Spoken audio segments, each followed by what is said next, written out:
नमस्कार दोस्तों, स्वागत है आप सभी का एक बार फिर से हमारे YouTube चैनल पर। दोस्तों, कई हजारों सालों बाद एक बार फिर जब भव्य राम मंदिर का निर्माण हुआ है तो प्रभु श्री राम अपने भाई लक्ष्मण और माँ सीता के साथ एक बार फिर से अयोध्या धाम पहुंच रहे हैं, वो भी अपने इसी पुष्पक विमान पर, जिसका नजारा वहां के मजदूर अपनी आंखों से देख चुके हैं।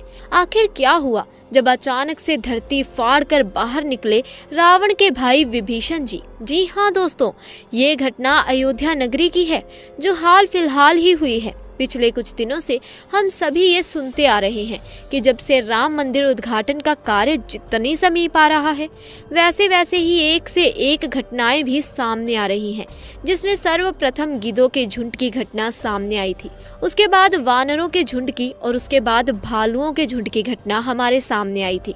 परंतु अब जो घटना सामने आई है वो बहुत ही अविश्वसनीय है, क्योंकि 8 चिरंजीवियों में से एक चिरंजीवी रावण के सगे भाई विभीषण जी अयोध्या में प्रकट हो चुके हैं। इसके बाद लोगों के मन में शंकाएं पैदा हो रही हैं कि ये क्यों हो रहा है और आखिर ये कैसे हुआ। ये विचार सभी के मन में आ रहे हैं। तो आपको बता दें कि विभीषण जी को प्रभु श्री राम ने ही समय के अंत तक जीवित रहने का वरदान दिया था। दोस्तों, रावण के भाई विभीषण बहुत बड़े राम भक्त थे। जिस प्रकार से हनुमान जी, जामवंत जी, सुग्रीव और अन्य बहुत से लोग जो राम जी के बहुत बड़े भक्त थे, उनमें से एक हैं विभीषण जी, जिन्होंने प्रभु श्री राम की मदद की थी रावण की मृत्यु करने में, क्योंकि एकमात्र विभीषण जी ही ये जानते थे कि रावण की नाभि में अमृत है, और वही एकमात्र सबूत थे जिन्हें ये पता था कि वो अमृत सिर्फ और सिर्फ रावण की नाभि में है और रावण सिर्फ वही वार करने से मरेगा। अगर विभीषण जी उस वक्त श्री राम का साथ नहीं देते तो हो सकता है आज रामायण का इतिहास कुछ और ही होता। दोस्तों, राम मंदिर के निर्माण में ऐसा क्या मिला जिसकी इतनी ज्यादा चर्चा हो रही है? जब नासा के वैज्ञानिकों को इन चीजों के बारे में पता चला तो वो भी हैरान रह गए। और सबसे बड़ी बात कि जब आपको इसके बारे में पता चलेगा तो आपके भी रोंगटे खड़े हो जाएंगे। एक बात और कि इस वीडियो को देखने के बाद आप भी अपने आप पर हिंदू और सनातनी होने पर बहुत ज़्यादा गर्व करोगे। आखिरकार कई सालों के इंतज़ार की घड़ी अब ख़त्म हो चुकी है और राम मंदिर भी बनकर तैयार हो चुका है। अब लोग 22 जनवरी का इंतजार कर रहे हैं, क्योंकि इस दिन का भारत के लोगों को ही नहीं बल्कि दुनिया के लोगों को इंतजार है। लोग राम लला की स्थापना होने वाली मूर्ति को देखकर झूम उठेंगे, क्योंकि इस दिन के बाद राम मंदिर के दरवाजे हमेशा के लिए भक्तों के लिए खोल दिए जाएंगे। इस मूर्ति को बनवाने के लिए देश के 3 सबसे बड़े मूर्तिकारों को बुलवाया गया है, और जो भी भक्तों से ऐतिहासिक पल को अपनी आंखों से निहारेंगे वो जीवन मरण के बंधक से मुक्त हो जाएंगे। क्योंकि ये तो आपको पता ही होगा कि 22 जनवरी 2024 को राम मंदिर में राम लला की मूर्ति की प्राण प्रतिष्ठा होगी। लेकिन ये मंदिर तो बनकर भले ही तैयार क्यों ना हो गया हो, लेकिन इसके निर्माण के समय कई ऐसे चमत्कार हुए जिसे देखकर कई लोग दंग रह गए। यहाँ तक कि इन चीज़ों को देखकर नासा के वैज्ञानिकों ने तो अपना सर ही पकड़ लिया है, और तो और वो एक ऐसी गहरी सोच में पड़ गए हैं कि मानो उन्होंने कोई भयानक चीज़ देख ली हो।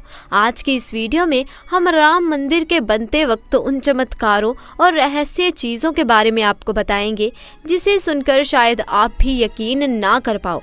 लेकिन वीडियो को शुरू करने से पहले आपसे रिक्वेस्ट है कि कमेंट सेक्शन में ज़रूर लिखें जय श्री राम।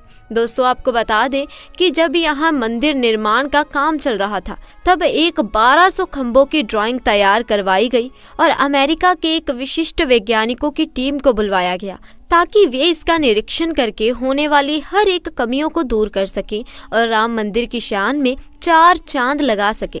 लेकिन जैसे ही राम मंदिर के निर्माण के वक्त वहां की धरती को खोदा गया तब उस धरती से एक ऐसी वस्तु निकली कि उसे देखकर सभी के होश उड़ गए, और उस चमत्कारी और दिव्य वस्तु ने न सिर्फ उन वैज्ञानिकों के होश उड़ाए बल्कि भारत सरकार को भी हिला कर रख दिया। जिसके बाद तुरंत एक कमेटी बनाई गई और उसकी जाँच के लिए लगा दी। लेकिन उसके बाद कुछ ऐसा हुआ कि वो सभी भी प्रभु श्री राम के भक्त बन गए। दरअसल ये बात है राम मंदिर के निर्माण के समय की, जब अमेरिका से थॉमस नाम के एक वैज्ञानिक भारत में राम मंदिर निर्माण कार्य के दौरे पर आए हुए थे। यहाँ आकर उन्होंने देखा कि राम मंदिर का निर्माण कार्य तो काफी चल रहा है, जिसके बाद उन्होंने अपना रूटीन काम फिर से करना शुरू कर दिया। अपने काम करने के दौरान जैसे ही उनकी नज़र मंदिर परिसर की तरफ गई तो उन्हें एक ऐसी जगह दिखाई दी जहाँ पर धरती नरम पड़ी हुई थी। देखने में वो धरती वहाँ की जगह से पूरी अलग ही दिख रही थी। थॉमस को अपनी अंतरात्मा से कुछ अलग सी प्रेरणा मिलने लगी और तुरंत थॉमस ने अपने मजदूरों को वहां की खुदाई करने को बोल दिया। एक बार के लिए तो मजदूर भी हैरान हो गए कि ऐसी धरती की वो खुदाई क्यों करवा रहे हैं, लेकिन मजदूरों को तो उनका ऑर्डर मानना ही था, इसीलिए उन्होंने बिना कुछ सवाल किए खुदाई शुरू कर दी। जैसे ही वहां पर खुदाई शुरू हुई, कुछ ही देर बाद उस धरती से पानी का प्रवाह शुरू हो गया। उस बहते हुए पानी को देख खुदाई करने वाले मजदूर परेशान हो गए, क्योंकि पानी के अंदर खुदाई करना मुश्किल ही नहीं बल्कि नामुमकिन सा हो जाता है। लेकिन जब इस पानी का सर्वेक्षण किया तो पता चला कि ये पानी तो पास ही में बह रही सरयू नदी का पानी है। वे लोग ये समझ नहीं पा रहे थे कि ये माता सरयू का आशीर्वाद है कि वे खुद राम मंदिर के निर्माण में सहयोग कर रही थी। इस पानी ने सभी वैज्ञानिकों को एक गहरी सोच में धकेल दिया। वो ये सोचने में लग गए कि अगर ऐसे ही पानी निकलता रहा तो यहाँ एक भव्य मंदिर का निर्माण कैसे हो पाएगा, क्योंकि एक पानी वाली सतह पर मजबूत मंदिर बनवाना कोई हंसी खेल की बात नहीं थी। उस समय सभी के दिमाग में एक ही बात थी कि सरयू नदी का मंदिर की भूमि के नीचे मिलना कोई चमत्कार है या फिर कोई कुदरत का करिश्मा, ये कोई भी नहीं जानता था। आखिरकार जब कोई भी समाधान नहीं निकला तब सभी मिलकर श्री राम से प्रार्थना करने लगे, क्योंकि जाहिर सी बात थी जब तक वो माता सरयू के पानी की धारा बंद नहीं होगी तब तक आगे का काम शुरू नहीं किया जा सकता था। अगले ही दिन श्री राम ने उनकी पुकार सुन ली और माता सरयू का पानी बंद हो गया और एक बार फिर राम मंदिर का निर्माण कार्य जोरों शोरों से शुरू हो गया। और ये काम इस कदर चला कि अब ये अपने अंतिम छोर पर पहुंच चुका है, या यूं कहें कि ये पूरा तैयार ही हो गया है और 22 जनवरी को यहाँ श्री राम की प्राण प्रतिष्ठा भी की जाएगी। ये मंदिर इतना भव्य बना हुआ है कि इसे देखने के लिए भारत सरकार ने यहाँ पर एक अंतर्राष्ट्रीय हवाई अड्डा भी बनवाया है, ताकि देश और दुनिया के लोग सीधे ही यहाँ पर आ सकें और इसे देख सकें। ये मंदिर तो आप कभी भी देख सकते हैं, लेकिन अब सवाल ये आता है कि जब पुराने समय में यहाँ पर राम मंदिर था वो कैसा दिखता था, जिसे तोड़कर बाबर ने बाबरी मस्जिद बनाई थी। उस राम मंदिर का निर्माण आखिर किसने किया था, क्योंकि ये रहस्य आज तक सीमित लोगों को ही पता है। ज़्यादातर लोगों को इसके बारे में कुछ भी मालूम नहीं है।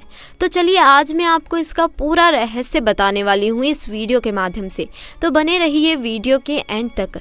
दोस्तों, उस समय भगवान राम की नगरी अयोध्या को किसने बनाया था?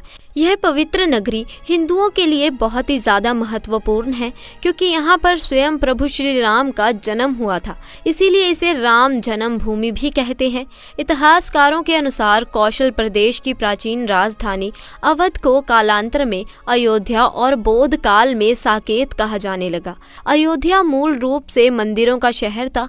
हालांकि यहाँ खुदाई के वक्त आज भी हिंदू, बौद्ध एवं जैन धर्म से जुड़े मंदिरों के अवशेष देखे गए, जिसमें खंभों से लेकर कई हिंदू आकृतियां बनी हुई थी। अयोध्या नगरी में होने का वर्णन भी वाल्मीकि रामायण में मिलता है। कहते हैं कि भगवान श्री राम की जल समाधि लेने के पश्चात अयोध्या कुछ काल के लिए उजाड़ सी हो गई थी, लेकिन उनकी जन्मभूमि पर बना महल वैसे का वैसा ही था। भगवान श्री राम के पुत्र कुश ने एक बार पूर्ण राजधानी अयोध्या का पुनर्निर्माण कराया। इस निर्माण के बाद सूर्यवंश की अगली 44 पीढ़ियों तक इस अस्तित्व आखिरी राजा महाराजा ब्रह्मदबल तक अपने चरम पर रहा। कौशल राज ब्रह्मदबल की मृत्यु महाभारत युद्ध में अभिमन्यु के हाथों हुई थी। महाभारत के युद्ध के बाद अयोध्या उजड़ सी गई, मगर श्री राम जन्मभूमि का अस्तित्व फिर भी बना रहा। इसके बाद ये उल्लेख मिलता है कि ईसा के लगभग 100 वर्ष पूर्व उज्जैन के चक्रवर्ती सम्राट विक्रमादित्य एक दिन आखेट करते करते अयोध्या पहुंच गए। थकान होने के कारण अयोध्या में सरयू नदी के किनारे एक आम के वृक्ष के नीचे वो अपनी सेना सहित घना जंगल हो चला था। कोई बसावट भी यहाँ नहीं थी। महाराजा विक्रमादित्य को इस भूमि में कुछ चमत्कार दिखाई देने लगे। तब उन्होंने खोज आरंभ की और पास के योगी व संतों की कृपा से उन्हें महसूस हुआ कि ये श्री राम की अवध भूमि है। उन संतों के निर्देश से सम्राट ने यहाँ एक भव्य मंदिर के साथ ही कुंभ सरोवर, महल आदि बनवाए।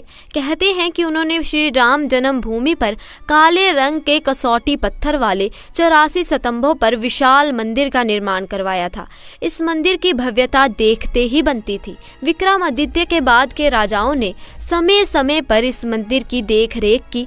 उन्हीं में से एक शुंग वंश के प्रथम शासक पुष्यमित्र शुंग ने भी मंदिर का जीर्णोद्धार करवाया था। पुष्यमित्र का एक शिलालेख अयोध्या से प्राप्त हुआ था, जिसमें उसे सेनापति कहा गया है तथा उनके द्वारा 2 अश्वमेघ यज्ञों के किए जाने का वर्णन है। अनेक अभिलेख से झांट होता है कि गुप्त वंशीय चंद्रगुप्त द्वितीय के समय और तत्पश्चात काफी समय तक अयोध्या गुप्त साम्राज्य की राजधानी थी। गुप्तकालीन महाकवि कालिदास ने अयोध्या का रघुवंश में कई बार उल्लेख किया है। इतिहासकारों के अनुसार 600 ईसा पूर्व अयोध्या में एक महत्वपूर्ण व्यापार केंद्र था। इस स्थान को अंतर्राष्ट्रीय पहचान 5वीं शताब्दी में ईसा पूर्व के दौरान तब मिली, जबकि ये एक प्रमुख बौद्ध केंद्र के रूप में विकसित हुआ। तब इसका नाम साकेत था। कहते हैं कि चीनी भिक्षु फाये आन ने यहाँ देखा कि कई बौद्ध मठों का रिकॉर्ड रखा गया है। यहाँ पर 7वीं शताब्दी में चीनी यात्री हेंत संगा आया था। उसके अनुसार यहाँ 20 बौद्ध मंदिर थे तथा 3000 भिक्षु रहते थे और यहाँ हिंदुओं का एक प्रमुख और भव्य मंदिर भी था, जहाँ रोज हजारों की संख्या में लोग दर्शन करने के लिए आते थे। इसके बाद ईसा की 11वीं शताब्दी में कन्नौज नरेश जयचंद आया तो उसने मंदिर पर सम्राट विक्रमादित्य के पश्चिस्त शिलालेख को उखाड़कर अपना नाम लिखवा दिया। पानीपत के युद्ध के बाद जयचंद का भी अंत हो गया। इसके बाद भारतवर्ष पर आकृतियों का आक्रमण और भी बढ़ गया। आक्रमणकारों ने काशी, मथुरा के साथ ही अयोध्या में भी लूटपाट की और पुजारी की हत्या कर मूर्तियां तोड़ने का क्रम जारी रखा। लेकिन 14वीं सदी तक वे अयोध्या में राम मंदिर को तोड़ने में सफल नहीं हो पाए। विभिन्न आक्रमणों के बाद भी सभी झंझावतों के झेलते हुए श्री राम की जन्मभूमि पर बना मंदिर 4वीं शताब्दी तक बचा रहा। कहते हैं कि सिकंदर लोधी के शासन के दौरान यह मंदिर मौजूद था। 4वीं शताब्दी में हिंदुस्तान पर मुगलों का अधिकार हो गया और उसके बाद ही राम जन्मभूमि एवं अयोध्या को नष्ट करने के लिए कई अभियान चलाए गए। अकबर और जहांगीर के शासनकाल में हिंदुओं को ये भूमि एक चबूतरे के रूप में सौंप दी गई थी, लेकिन क्रूर शासक औरंगजेब ने अपने पूर्वज बाबर के सपने को पूरा करते हुए यहाँ भव्य मंदिर मस्जिद का निर्माण कर उसका नाम बाबरी मस्जिद रख दिया था। लेकिन अंत में बाबरी मस्जिद का भी विध्वंस कर दिया गया और इस जमीन पर कई सालों तक केस चलता रहा और अंत में ये जमीन हिंदुओं को सौंप दी गई, जिस पर आज श्री राम लला का भव्य मंदिर बनकर तैयार हो चुका है और 22 जनवरी को यहाँ पर प्राण प्रतिष्ठा भी कर दी जाएगी, जिसकी तैयारियां अब वैसे अगर आप में से कोई अयोध्या निवासी है तो हमें अयोध्या के बारे में कमेंट में ज़रूर बताएं। साथ ही दोस्तों, वीडियो पसंद आई हो तो इसे लाइक करें, शेयर करें और चैनल को सब्सक्राइब करें। धन्यवाद।